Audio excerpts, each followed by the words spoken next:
So you want to corner your mountain bike.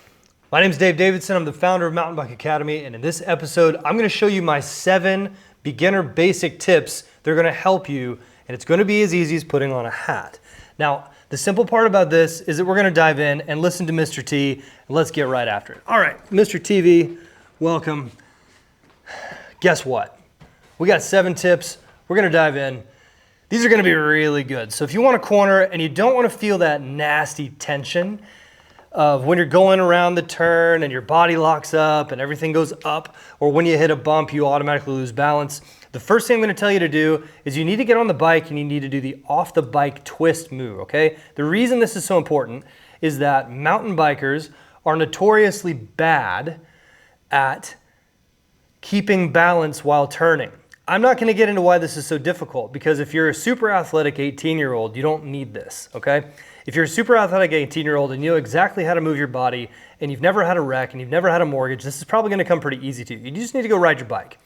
But for all the normal people like us, the people with kids, the people with wives, the people with jobs, the people with responsibility out there, we don't know how to corner as well as you do. And so what you need to do is you need to get on a bike and either get a buddy and turn as much as you can. Exhibit A, what you must do is you must turn your hips, okay? Mountain bikers think they're turning their hips. Here's what I encourage you to do. Find a bike rack, find a buddy. Get on your bike, get as low as you can, and twist as far as you can and witness the lack of mobility in your knees, your hips, and your ankles.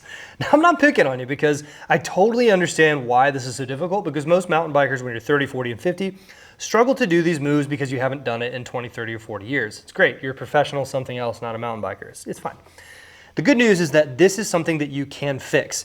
Now, I want you to do this because if you can see how much you move, it's helpful, but it's also going to help you mimic exactly what you need to do out on the trail. That's why this is tip number 1. When you can do this move, it's pretty awesome because it opens up a whole new world for you. And I will not be singing a Little Mermaid. It's 10 o'clock at night, but I promise you guys that I was on a mission to make the world of mountain biking shred with confidence in the light of the crash crisis. Okay, so I'm over the crash crisis. I'm done with it. Now, once you've gotten the on the bike twist, the reason that's so important is because it allows you to angle your body where you want to go, not because that's where the corner is, but rather so that you can prepare for the move that's next, which is leaning the bike, okay? I don't know if you can see that. You can't see that. I'm a professional. Oh, man. I'm gonna block the glare for you here. Look, this is a mountain biker in a low, crouch down, ready to turn position. And what you need to do is you need to turn that bike towards the turn, okay? The reason this works for you is if you can turn your hips on the bike. That means that you need to have articulation, in other words, movement in the knees, independent of where the feet are pointed, okay? When you're on the bike and you're able to do this, it allows you to tilt the bike over without creating tension in the body. Let me repeat that. If you have your hips able to turn, if you have the mobility in your knees, if you have the mobility in your hips, it allows you to turn the bike without creating tension in the body. The reason that you crash, the reason that you get so stiff, the reason that you wash out, and the reason why if the turn isn't nice and easy like this one and you're struggling, it's because you've created tension in the muscles in the body that do not need to have tension. Those are the muscles that need to move. So as you go around the turn, you're going to feel a sense of openness and ability to make adjustments to your cornering if you can do step number 1. That's why it leads into step number 2. Now, step number 2, leaning the bike. What we want to use is the inside leg as a lean indicator, or kind of like a button to press on the inside of the knee right there. This allows you to know, okay, I lean the bike over. Another thing too that a lot of riders don't realize that they do is that they lean away from the turn. So in other words, they point the torso that away. And when you lean, sorry, I'm trying to reduce the glare here. When you lean away from the turn, 1, it locks your arm out and you can't go any further. And 2, it betrays you because you think that you're doing this move, but you're really not. So what you need to do is you need to lean your torso towards the turn, or twist your torso on top of your hips towards the rider's left in this case. And when you do this, it allows you to, again, have a range of motion where you feel balance, where you feel good on the bike. And that's what this is about.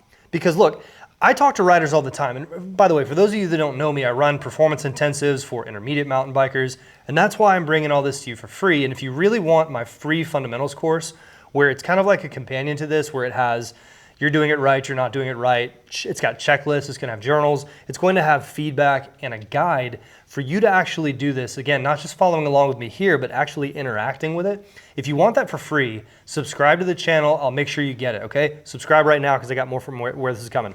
So when you turn in to the left here, you're going to notice that you need to have a range of motion with leaning. If you lean your torso away from the turn, it locks your range of motion, okay? So that's tip number 2. Tip number 3 is the same video, but I can finally move out of the way now.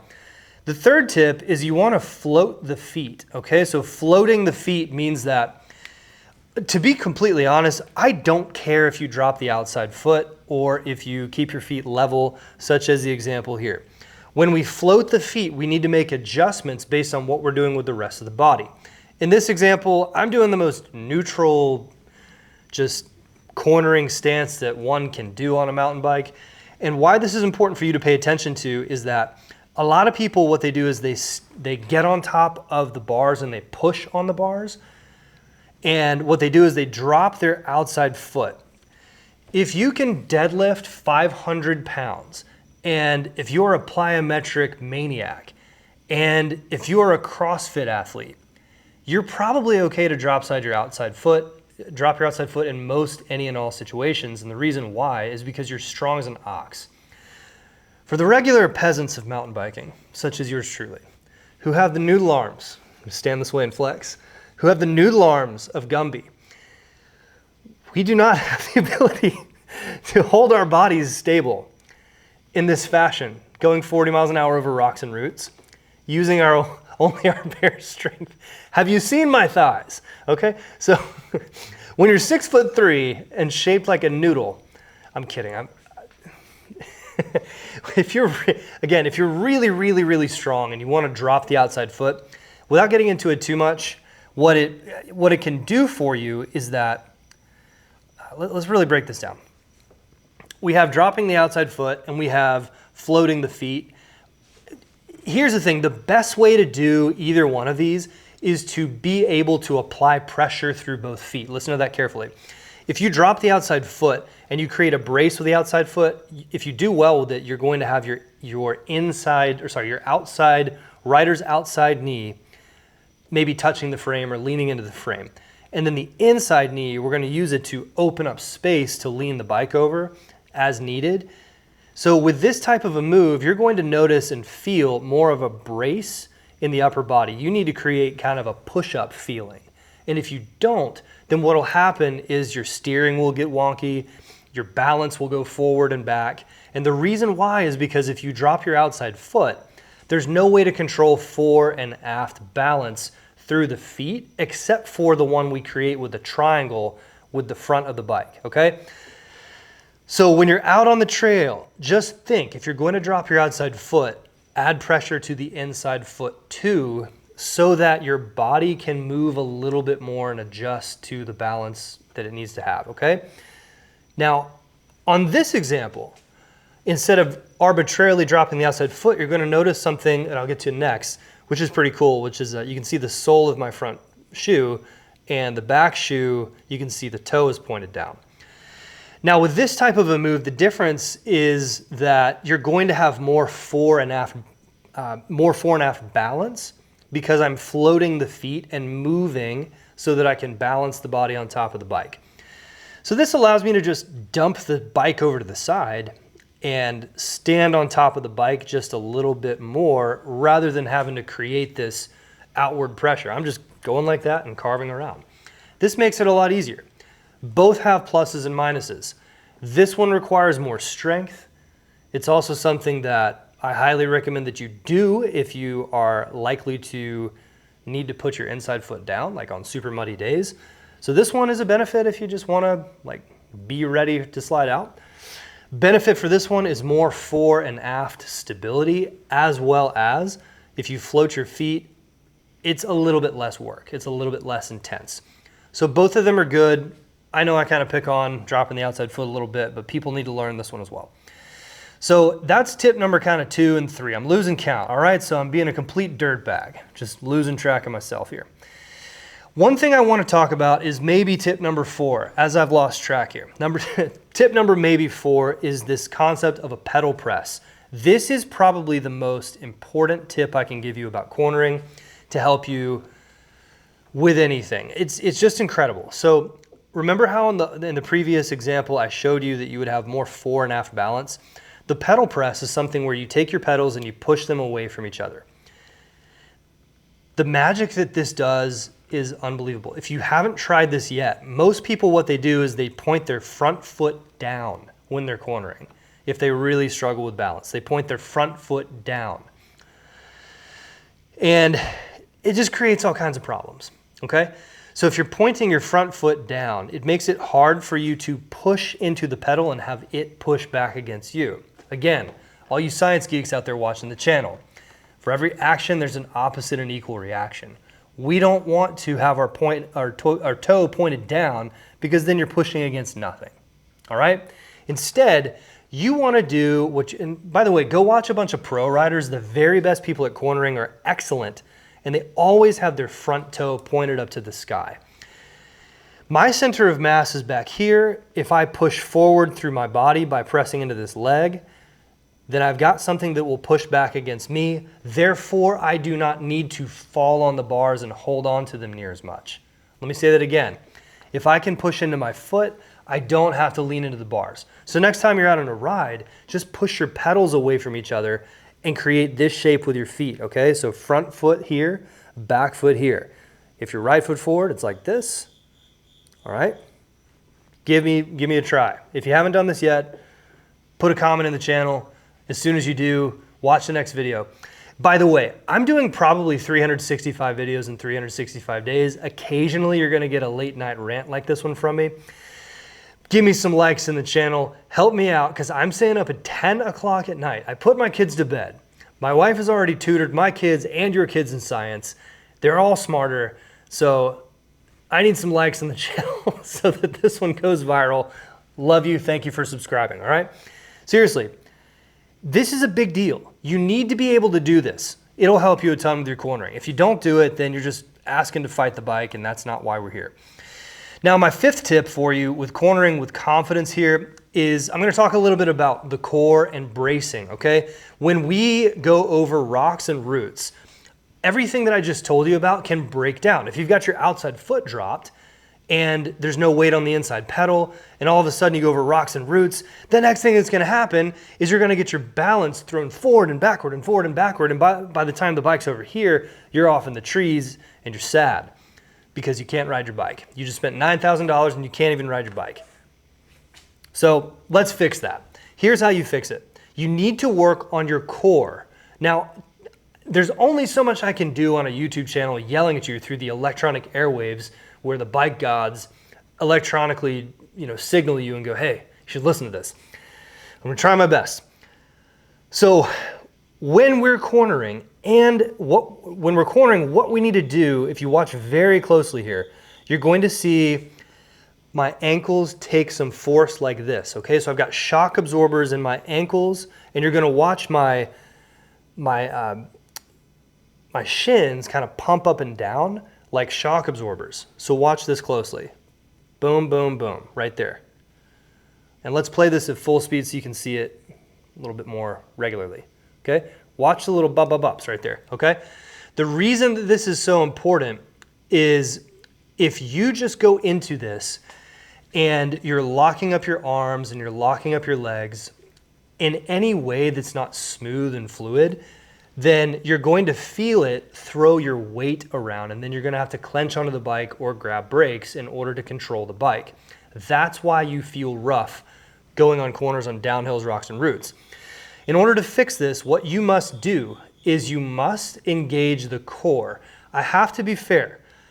This is something that I take sometimes weeks on. It's one of the hardest things to work on with people who have been in a deep intensive with me, and we're working very intentionally on this.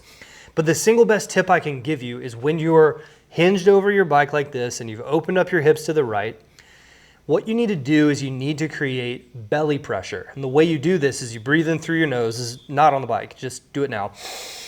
And then when you breathe out, you stop your breath. And so as I'm breathing in, I'm demonstrating that I can even talk while punching myself and doing this at the same time.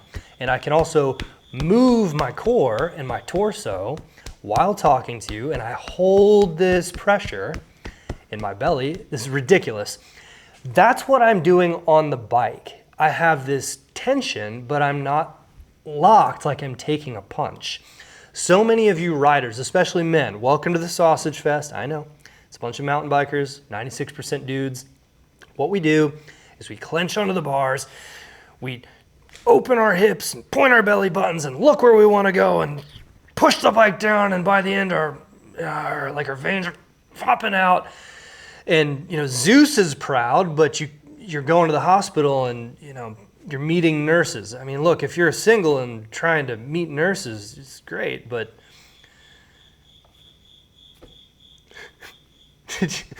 the crickets, that was perfect.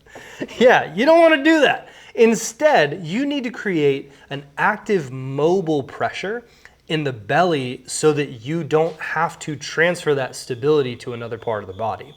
When you have that active belly pressure, it allows me to to lock my hips in place and let my thighs move in and out of the hip socket, which allows for the shin bones to move up and down. And obviously the ankles are going to do their thing. And that allows me to be nice and stable throughout the turn. I hope this makes sense, guys. I'm really trying to break this down and help you out because I really do mean when I say that I want to help solve the crash crisis. We're here to do it. Tip number 6. Leave a comment right now. Tell me which one I'm on. Number 6 is pump everything. You need to pump everything. Now, if you don't know how to pump, you got to go watch some of my other videos on how to pump. So go to the channel, peruse around. I'm sure there's some in there. I've made 100 of them by this point. So when you pump everything, this allows you to have way more fun, and you're going to get a lot of traction from doing this out on the trail. I'm going to try to make this where you guys can. There we go. Okay, pump everything. Watch this.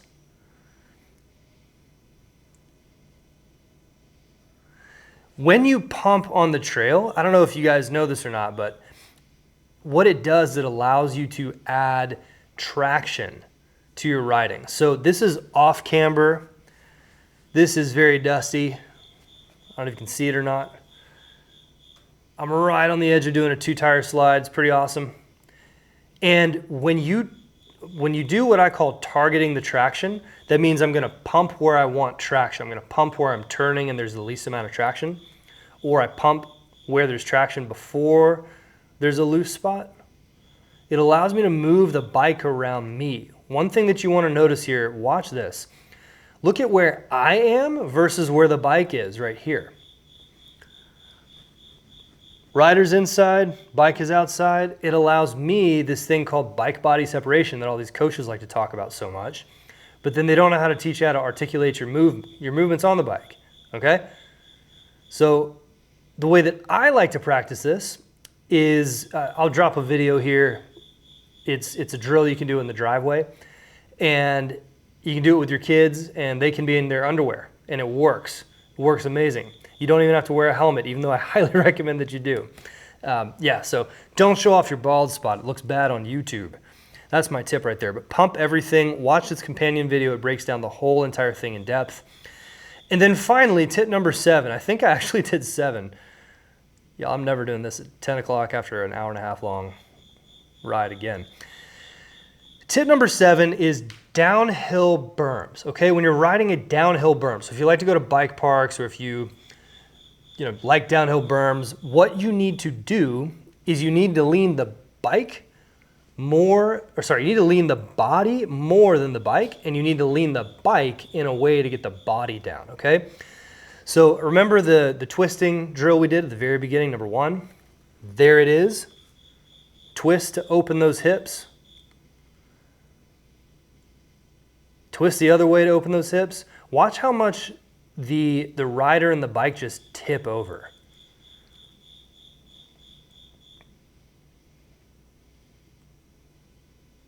Pretty awesome. So when you're riding a berm, you can tip it over. Now, my final tip, it's called 2-1 none braking. Huge shout out to my friend at Brake Ace. You can check him out. I did a whole episode. I'll drop the link to that episode right here. And so when you tilt the body more than the bike, what's going to happen is you're going to get more speed. So that's not played at 2x or anything. That's me riding my bike. Downhill means you're going to go faster, okay? And when you go downhill, sometimes that extra speed right here makes you stand up. AC equals mv squared over r. Centripetal acceleration equals the mass times the velocity squared over the radius of the turn. If you're going downhill, the velocity squared goes up and the centripetal acceleration increases. And if nothing else changes, aka ceteris paribus, if you took any Latin, then you're gonna go like this and stand up out of the turn. So what you can do to control the speed is hit 2 brakes to slow down here. Let go of your front brake right there and just kind of control the speed and maintain your speed using the back brake without skidding to about here. And then when you feel like you've finished your turn, you let go of all of the brakes and fly out of there. So it would be like this: 2, 1, none. By doing 2-1 none braking and leaning the body more than the bike, you can navigate a downhill turn at high speed and have a lot more fun. So that concludes the video for today. Thank you very much for watching. I really mean that from the bottom of my heart. I put a lot of work into this channel. This is all I do. I'm Mountain Bike Academy, full-time, all the time. And so every single time you guys watch and comment and like it, I just want to say thanks. I know you guys, it's your time that you took out of your day to do this, so I super appreciate it. Subscribe to the channel, and I'll see you on the next one.